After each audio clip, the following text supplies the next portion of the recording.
제야 행사가 오늘 밤 울산대공원에서 다채롭게 펼쳐집니다. 울산 발전과 시민들의 건강을 기원하는 울산대종 타종 행사도 열립니다. 개사년 새해 해맞이 행사가 간절곶은 물론 동구 대왕암 해맞이 광장과 중구 함월산 정상 등 울산 곳곳에서 열립니다. 지난 28일 폭설로 도심이 마비된 것과 관련해 울산시가 제설 작업 등 근본적인 대책을 마련하기로 했습니다. 내 집 앞 눈치우기 조례가 제정된 지 6년이 지났지만 무용지물이 됐습니다.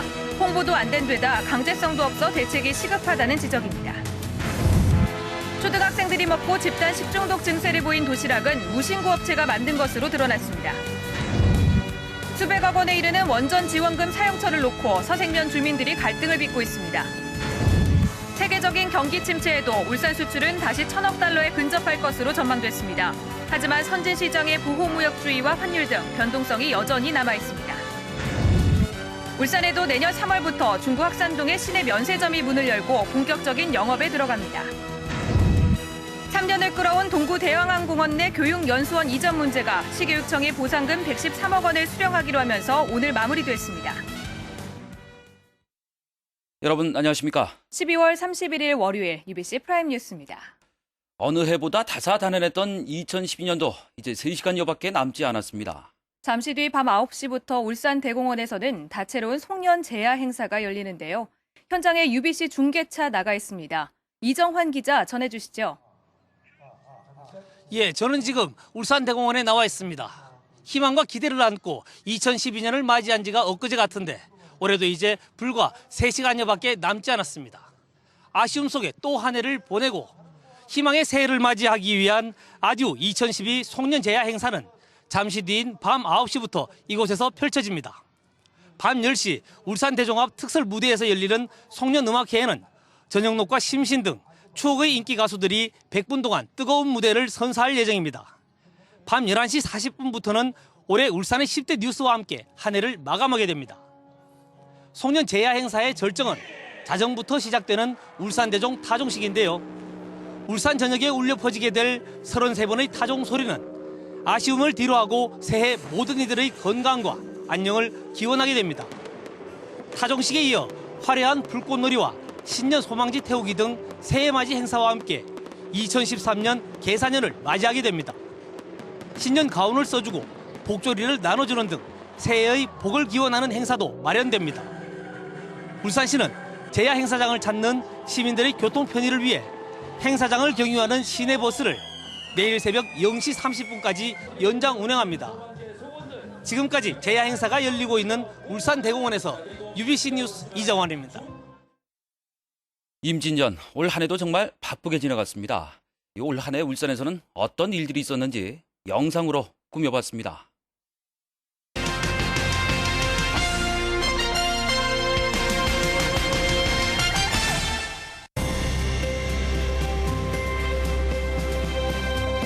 챙겨주시기 바랍니다. 공업화의 상징탑이 들어선 곳에 울산도약 제2선언문비가 세워졌습니다.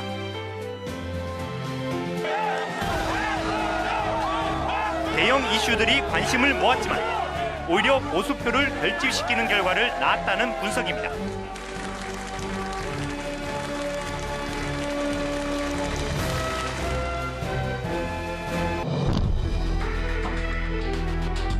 파업 불참에 대한 화물연대의 조직적 보복 방어였습니다.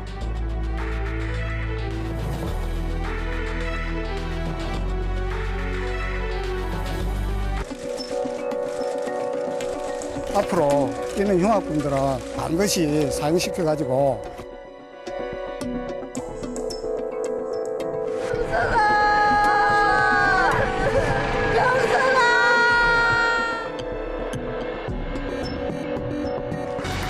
내년 3월부터 주간연속 2교대제가 시행되면 밤샘 근무가 사라지게 됩니다.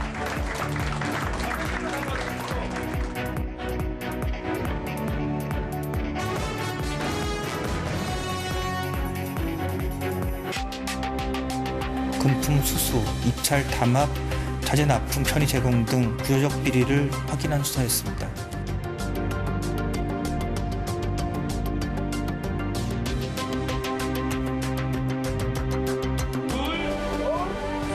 태화룬 보건공사가 마침내 시작됐습니다.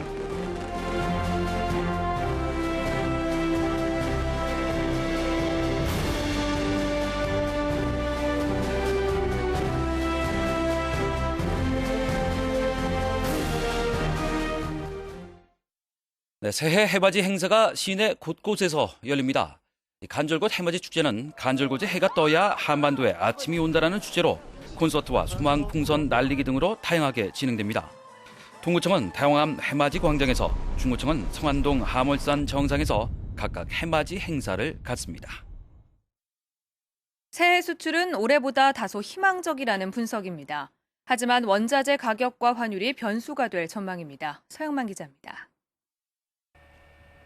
새해 수출 전망은 올해보다는 다소 희망적입니다. 올해 수출이 980억 달러에 머물면서 수출 1000억 달러 시대가 1년 만에 무너졌지만 새해엔 다시 1000억 달러를 넘어서리라는 기대입니다. 울산 수출이 내년도에 약 2%에서 3% 정도만 증가를 한다고 하더라도 이제 1000억 달러 달성은 어느 정도 이제 무난할 것으로 예상됩니다. 자동차 등 주력 품목이 경쟁력을 갖추고 있고 남미 등 신흥 시장이 성장하고 있어 수출이 일정 부분 회복될 것이라는 분석입니다. 하지만 원자재 등 불안 요인이 적지 않고 엔저 등 환율 변동성이 문제입니다.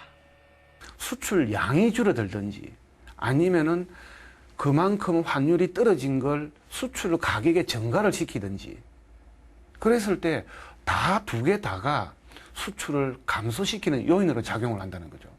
일본과 미국 등 선진 시장의 보호무역주의 정책이 강화되면 수출이 회복된다 해도 상승폭은 제한적일 수밖에 없다는 얘기입니다. 이럴 경우 수출업체의 위축은 협력업체는 물론 유통업계와 부동산 건설 시장 등 연쇄적으로 파장을 미칠 전망입니다. 실제 새해 1월 경기 전망 지수도 12월과 같이 기준치 100을 크게 밑도는 76에 그쳤습니다. 새해에는 전년도 경기 부진에 따른 기저 효과로 부분적인 반등은 있겠으나 전반적으로 경기 부진세가 계속될 것으로 보입니다.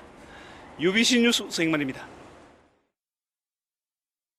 폭설이 내린 지 사흘이 지났지만 아직도 주택가 골목길 등엔 눈이 그대로 쌓인 곳이 많습니다. 이 같은 문제점을 해소하기 위해 행정당국은 내 집 앞 눈 치우기 조례를 시행하고 있는데요. 하지만 홍보가 제대로 안 된 데다 처벌 규정도 없어서 있으나 마나한 조례로 전락했습니다. 윤경재 기자가 취재했습니다. 중구의 한 주택가 골목길입니다. 지난 금요일 내린 눈이 아직도 그대로 쌓여 있습니다. 차와 사람들의 통행이 많은 언덕길이어서 사고 위험이 높습니다. 상가가 늘어선 큰 길가 인도도 사정은 마찬가지. 강추위 속에 내린 눈은 얼음판으로 변했습니다. 이렇게 그늘진 곳에 쌓인 눈은 아직도 녹지 않아 빙판길이 돼 있습니다. 위험하고 막 얼마 미끄럽고 할배들은 더 더운 날도. 내린 눈이 얼어붙어 생기는 교통사고나 낙상사고를 막기 위해 울주군을 제외한 4개 구청은 지난 2006년 내 집 앞 눈 치우기 조례를 제정했습니다.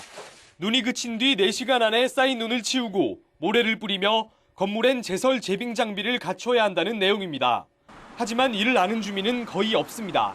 못 들어봤어요. 이 옥교동 있을 때도 옥교동에서 일로 왔거든요. 그럼 못 들어봤습니다.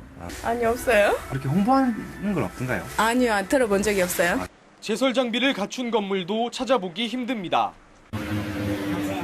들어본 적 없지? 처벌 조항 등 강제 규정이 없다 보니 공무원들도 손을 놓고 있습니다. 안 한다고 처벌을 한다든지 이런 내용은 따로 문기된 건 없습니다. 주민분들이 참여를 해주셔야 되는 부분이지. 3년째 큰 눈이 내리며 더 이상 폭설의 안전지대가 아닌 울산. 하지만 관련 조례는 여전히 무용지물로 방치되고 있습니다. UBC 뉴스 윤경재입니다. 지난 28일 폭설로 울산 도심이 마비된 것과 관련해 박맹우 시장은 대설특보가 예보됐는데도 제설 작업은 엉망이었다며 폭설 대책을 전면 개선하라고 지시했습니다. 박 시장은 오늘 열린 월간 회의에서 간선도로 제설 작업을 맡은 종합건설본부를 강하게 질타한 데 이어 시내버스와 택시가 제대로 다니지 않아 시민들에게 불편을 끼친 점도 깊이 반성해야 한다고 지적했습니다.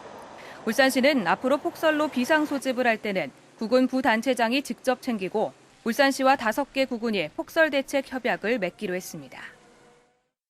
수백억 원에 이르는 원전 지원금 사용처를 놓고 서생면 주민들이 갈등을 빚고 있습니다. 어떻게 된 일인지 이다루 기자가 보도합니다. 고리원전에 인접한 울주군 서생면. 고리원전 1호기 수명 연장을 위한 원전 지원금 350억 원의 사용처를 놓고 주민협의회와 일부 주민들이 갈등을 빚고 있습니다.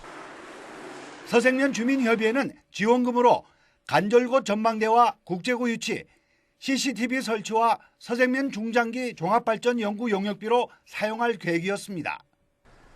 농산물 절도에 대비한 방범용 CCTV 80개를 설치하기 위해 벌써 업체와 용역을 체결했지만 주민들은 공청회도 없이 수의 계약을 했다며 무효를 주장합니다. 영어마을 부지에 국제구를 유치하기 위해 105억 원을 지원하는 방안도 간절곶의 전망대를 건립하는 대신 공원 부지를 우선 매입하자는 의견도 반발에 부딪혔습니다. 주민 목숨을 담보로 한 원전 지원금은 어떤 단체에서 발전 방향을 제시하는 것은 좋으나 주민들이 동의를 구하는 절차를 반드시 거쳐야 된다고 생각됩니다. 이에 대해 주민협의회는 정상적인 절차를 거친 만큼 하자가 없다는 입장입니다. 의혹을 받았다 싶어갖고 국방법에 적용하고 프레스를 공고했고 그것도 최선상 다 발과가 나오고 지금 설계 중에 있는데 앞으로도 원전 1호기 출력 증강에 따른 지원금 200억 원이 나올 예정이 있어 전체 주민의 동의를 구하지 않을 경우 이와 같은 의혹 제기와 마찰이 잇따를 것으로 보입니다. UBC 뉴스 이다루입니다.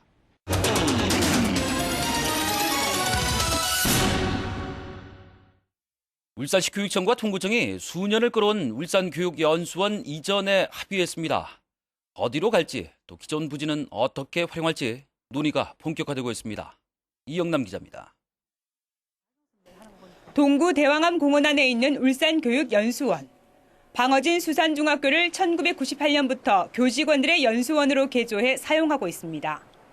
울산시 교육청과 동구청은 이 연수원 이전 약정 협약을 체결하면서 이전 절차에 돌입했습니다. 우리가 제안했던 연수원 이전에 따르는 부차적인 문제의 실마리가 풀려서 연말에 이렇게 약정하게 됐습니다. 교육청은 이전 보상금 113억 원을 곧바로 수령하고 추가 이전 비용은 울산시 등 3개 기관이 협의해 결정하기로 했습니다. 이전 부지는 울산과학대학 인근이 유력하며 부지가 확정되면 동구청은 도시계획 변경을 거쳐 진입도로 개설에 나서기로 했습니다. 이로써 교육 관계자들을 위한 공간인 연수원 일대는 장기적으로 시민 전체를 위한 공간으로 탈바꿈될 예정입니다. 동구청은 연수원 부지에 선박해양 전시관 등을 갖춘 복합교육문화센터를 구상하고 있지만 최종 활용 방안은 다시 검토할 계획입니다. 대왕암 공원 전체의 어떤 조성 계획에 맞물려 가지고 주민들의 휴식처, 그다음에 교육적 목적, 또 전망대 이런 것이 좀 들어와서 전체적인 어떤 조성 계획에 걸맞게 5년을 끌어온 교육연수원 이전 작업에 물꼬가 트이면서 연간 150만 명이 방문하는 대왕암 공원도 새로운 명소가 될 채비에 들어갔습니다. UBC 뉴스 이영남입니다. 재개발 지역에 포함돼 이전이 추진되던 울산 기상대가 중구 우정동 혁신도시 내 서동부지로 이전합니다. 중구청은 최근 부산 기상청과 LH공사가 울산 기상대 이전 부지 계약을 체결했으며 이전 예정지가 현재 기상대 위치와 고도 차이가 많은 만큼 기상 자료의 연소성을 유지하기 위해서 이전 부지 뒤편산을 깎는 등 적극적으로 협조하기로 했다고 밝혔습니다. 울산 지역 택시 요금이 내일부터 평균 19% 오릅니다. 기본 요금은 현행 2,200원에서 2,800원으로 600원 오르고 거리 요금은 141m당 100원에서 125m당 100원, 시간 요금은 34초당 100원에서 30초당 100원으로 각각 조정됩니다. 시내와 KTX 울산역을 오가는 구간의 할증과 구군 간 할증은 폐지되고 심야 할증은 그대로 유지됩니다. 선박에서 사용하는 기자재 등을 취급하는 진산선무가 울산 지역 시내 면세점 업체로 선정됐습니다. 관세청은 울산의 진산선무 등 전국 9개 도시에 시내 면세점 신규 특허를 사전 승인했다고 밝혔습니다.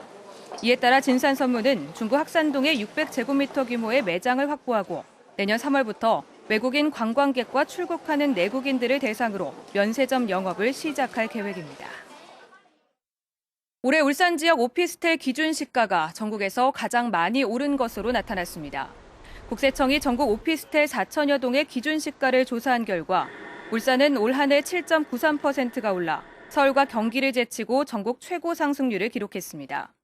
상업용 건물의 기준 시가도 0.97% 올라 1.52%를 기록한 대구에 이어 전국 2위로 나타났습니다.